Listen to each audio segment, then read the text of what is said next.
culture of the people of Mbede, Nagrata, Lobo, Ejibago,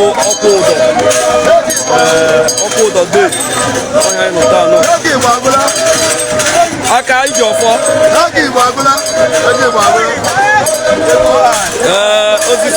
Osisi Kanko,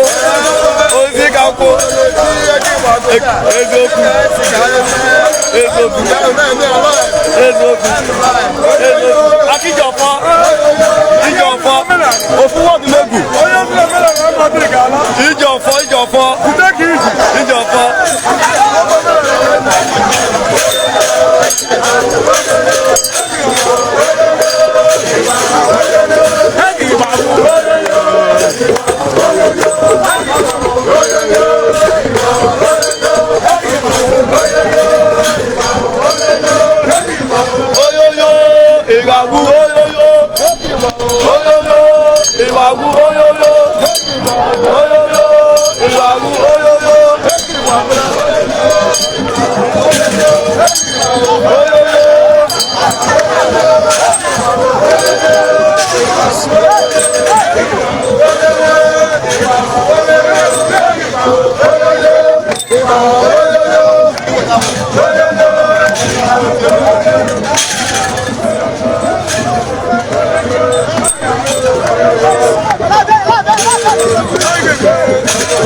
the only thing that can bring people together like this.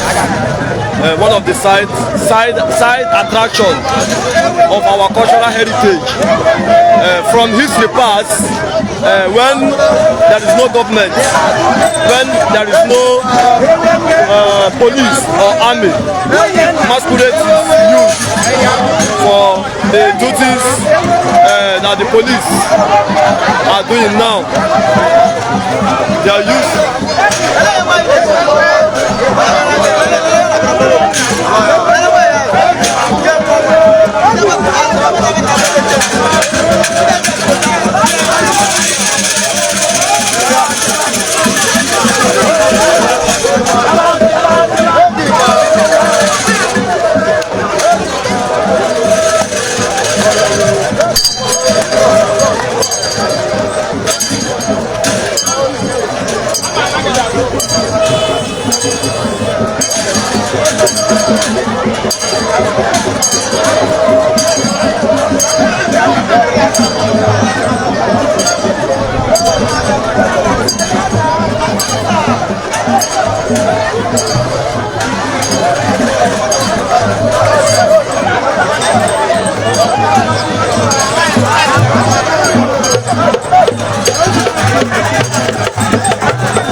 I am from the Association of Mbudi Tradition and Culture has really revived the activities of Mbudi. In your buying the town of Opodo, Opodo, de by the town, I have for the influx of people because masquerade is used as a side attraction for the promotion of our tradition. The uncle I am how happy the people are.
Chairman Kebo, Ogam Kebo.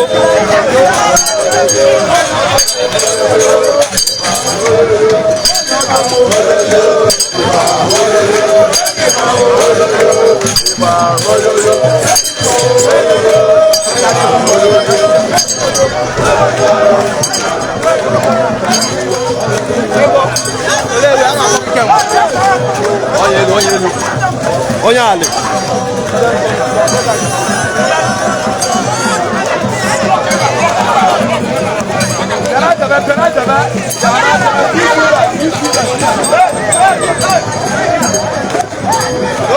I don't want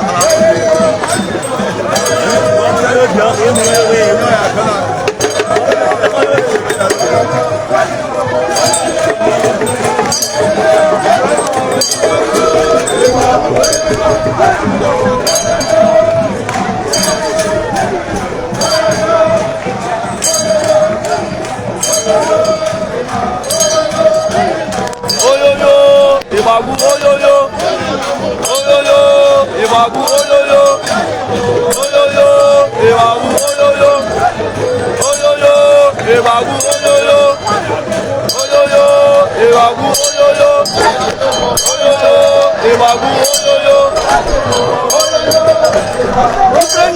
Fẹ́rẹ̀ àjíbẹ̀, fẹ́rẹ̀ mẹ́kẹ́ àbíbẹ̀. Àbá fọ́dà, àbá.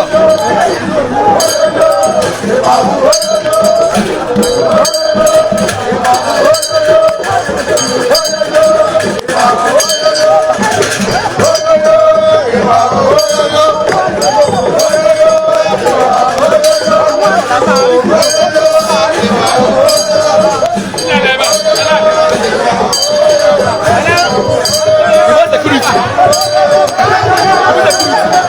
Edu.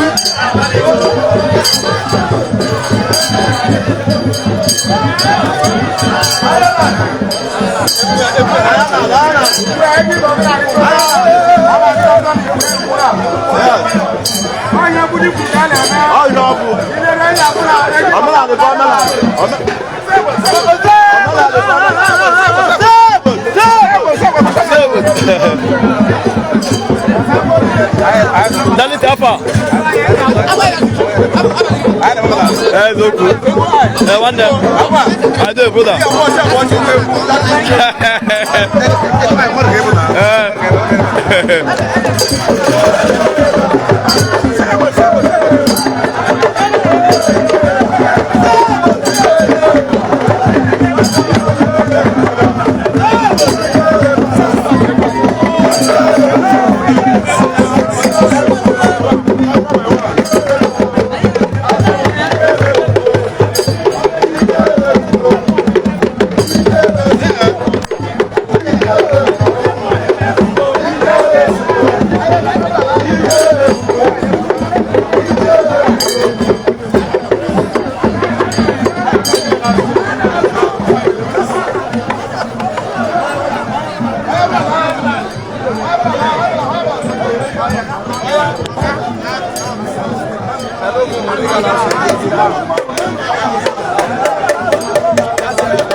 My last post on the end of the journal say one you let him know I'm make a hammer la lambude only one more Monica ya boss also one Monica one you let him know e global Monica you got the team one lambude and the eke bagogo mamu wine for the fact of mamu wine obo mo Monica na edupute eke bagola obo all the culture and the tradition of the people oh kaisemia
hey brother, Papa, notch. Honestly. Honestly. Hello.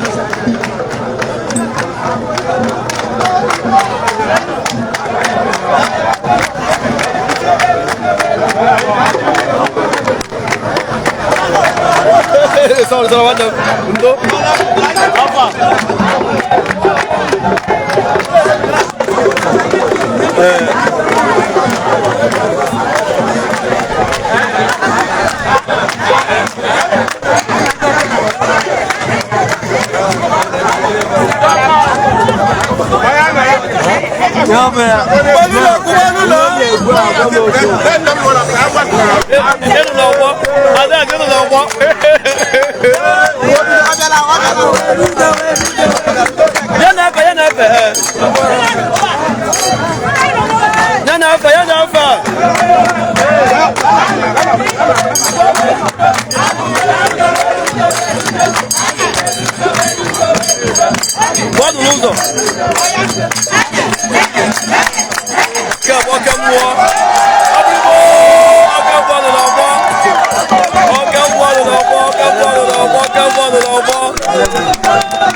Ada Jordan watch the functional display now.